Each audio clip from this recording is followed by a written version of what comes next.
Media మిత్రులందరికీ కూడా ఉద్దాన ప్రాంతంలోని కార్గో ఎయిర్పోర్ట్ బాధితుల నిర్వాసితుల తరపు నుంచి హృదయపూర్వక ధన్యవాదాలు తెలుపుకుంటున్నాను. నా పేరు బత్తిన లక్ష్మణ్. నేను కార్గో ఎయిర్పోర్ట్ వ్యతిరేక పోరాట కమిటీ మీడియా వింగ్ కన్వీనర్గా బాధ్యతలు స్వీకరించాను. అయితే నేటికి 19 నెలలు అయిపోతుంది.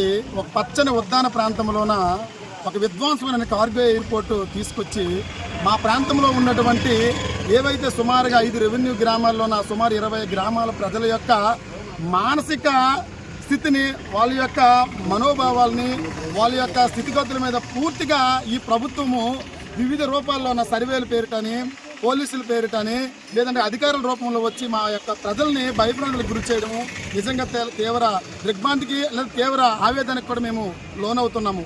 కారణం ఏమంటే ప్రాంత ప్రజల్ని ఆదుకునే స్థితిగా ప్రధాన నాయకులు ఎన్నుకోబడినటువంటి నాయకులు చేయాలి తప్ప ఇలాంటి విధ్వంసకరమైనటువంటి ఎయిర్పోర్ట్లు తీసుకొచ్చి మా ప్రజల ప్రాణాలతో చెలగాటం అనేది నిజంగా ఇది సరైనటువంటి పద్ధతి కాదని నేను ఈ మీడియా ద్వారా మిమ్మల్ని హెచ్చరిస్తున్నాను. అయితే ముఖ్యంగా ఈ మీడియా ద్వారా నేనైతే కోరుకుంటున్నాను ఏంటంటే ఈరోజు అంత శ్రీకాకుళం నుంచి సుమారుగా 120-130 కిలోమీటర్ దూరంలో ఉన్నటువంటి ఉద్దాన ప్రాంత ప్రజలు ఆవేదనతో రగిలిపోతున్నారు. వాళ్ళ తరపున మాట్లాడే వాళ్ళు లేరు. వాళ్ళ గొంతును మేము ఎత్తుకోవాలని చెప్పేసి ఈరోజు శ్రీకాకుళం జిల్లాలో ఉన్నటువంటి నలుమూలలో ఉన్నటువంటి వామపక్షాలు, ప్రజా సంఘాలు అందరూ కూడా మా యొక్క గోడిని వాళ్ళ గుండెలపై ఎత్తుకొని ఈరోజు కలెక్టరేట్ దగ్గర నిరాహార దీక్ష చేసి కలెక్టరేట్కి అందజేస్తామని చెప్పి ఈరోజు కార్యక్రమం నిర్వహించారు.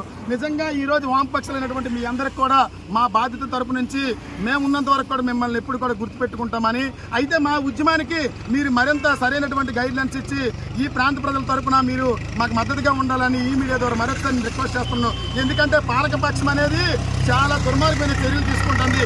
అసలు ఇప్పటి వరకు జీవో లేకుండా ఎటువంటి నామ్స్ లేకుండా ప్రజలను తప్పుదారి పట్టించేసి ఇప్పటికే 2-3 సార్లు సర్వేలు నిర్వహించి ప్రజలను భయాందోళనకు గురి చేస్తున్నారు. తక్షణమే ఈ కార్గో ఎయిర్పోర్ట్ నిర్ణయాన్ని వెంటనే ఇక్కడ ఉన్నటువంటి కేంద్ర మంత్రి శ్రీ కింజరాపు రామ్మోహన్ నాయుడు వెనక్కి తీసుకోవాలని ఈ మీడియా ద్వారా హెచ్చరించుకుంటూ సెలవు తీసుకుంటాను.